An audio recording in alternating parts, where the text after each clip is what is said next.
Here's a question from one of my YouTube subscribers. Quote, "Hi sir, it would be great if you could make a video about mouth shape when singing. That will help a lot." Unquote. Inside this video, I'll discuss mouth shapes we should and should not use when singing. It all comes down to the Goldilocks Rule. Watch.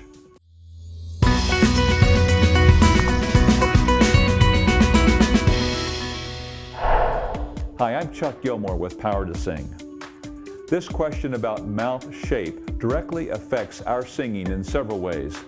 Let me begin by defining the word vowels from a singer's perspective.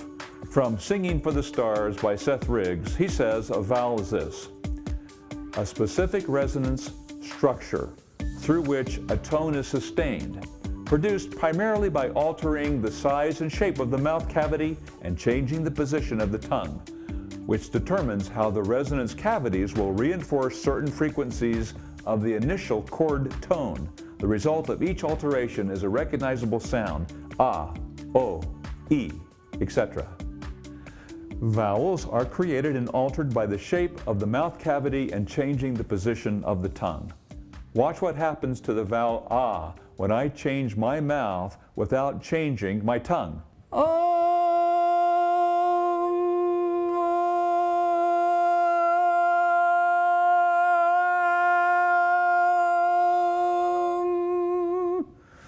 Now E.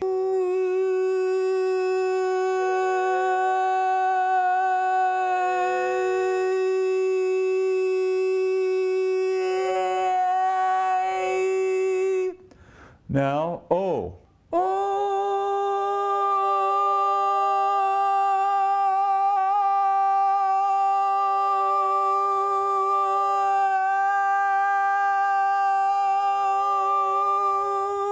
Can you see that if your mouth shape changes too much, you can distort the vowel and change it completely? If I sing Amazing Grace with a basic A vowel sound, look what happens to the vowel and the word when I change my mouth. Amazing grace, amazing grace. Open naturally where I speak and it sounds like amazing grace. Open too long, open too wide, amazing grace. Too long, amazing grace. Too close, amazing grace. A simple rule of thumb would be like Goldilocks and the Three Bears. It needs to be just right, not too hard and not too soft. In the case of singing, not too closed, not too open, too long or wide, but just right. I'm calling it the Goldilocks Rule. Watch what happens if I sing the phrase, "Mother Mary comes to me" from the Beatles' Let It Be.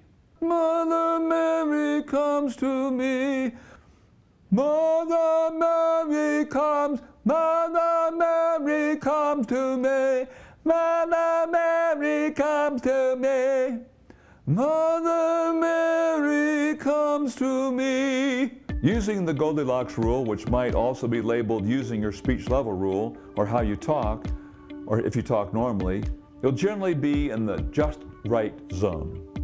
Depending on your singing experience, not only can the vowels and words be distorted by being too open or too closed, you may get an unwanted shift in resonance. For example, if you're singing a pitch that is in your first bridge or head voice, you naturally want to maintain a more narrow vowel.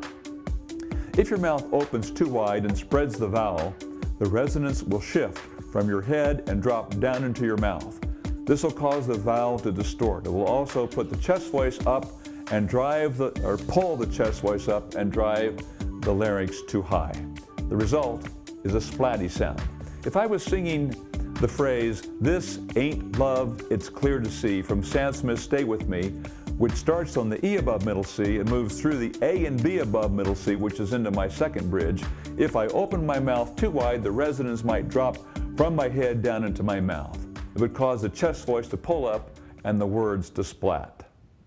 This ain't love, it's clear to see.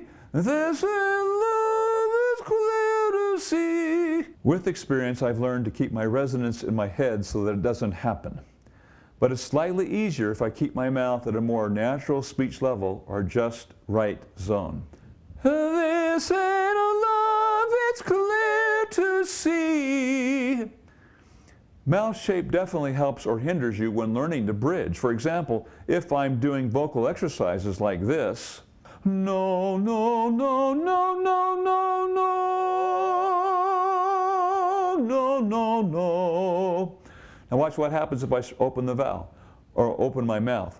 No, no, no, no, no, no, no.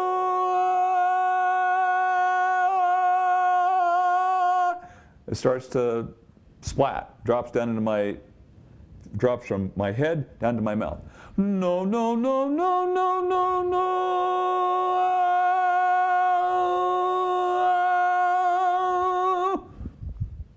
Do you hear the splat? By keeping my lips in a more closed position as an ooh, I'm able to maintain the resonance in my head, rather than having it fall down into my mouth and losing the head portion of my head-chest mix. No, no, no, no.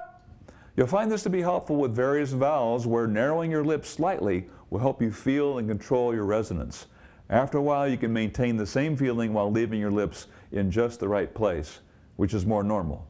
No. It's definitely possible to over-enunciate, which can cause you to sing too much with your face and mouth. This can also add too much tension and cause you to distort your vowels. I've been guilty of this, and I've got to watch it, or I fall back into old habits. I sometimes am over-dramatic. At least that's what my family says about me. That doesn't help my singing sometimes. The Goldilocks Rule is a simple way to think about your mouth when you're working for what's best. It'll keep your vowels and your voice balanced. Another way to balance your voice is to practice exercises for your vocal type. Your vocal type is what you tend to do as you sing higher through the first bridge of your voice. Go to powertosing.com and take the power test. Take the quiz and get your vocal type. Then visit the Knowledge Center and watch the videos about your vocal type. Download the free exercises for your vocal type and start practicing them. You'll begin improving your voice immediately. I'm Chuck Gilmore with Power to Sing. You can sing higher with beauty, confidence, and power. I'll see you inside the next video.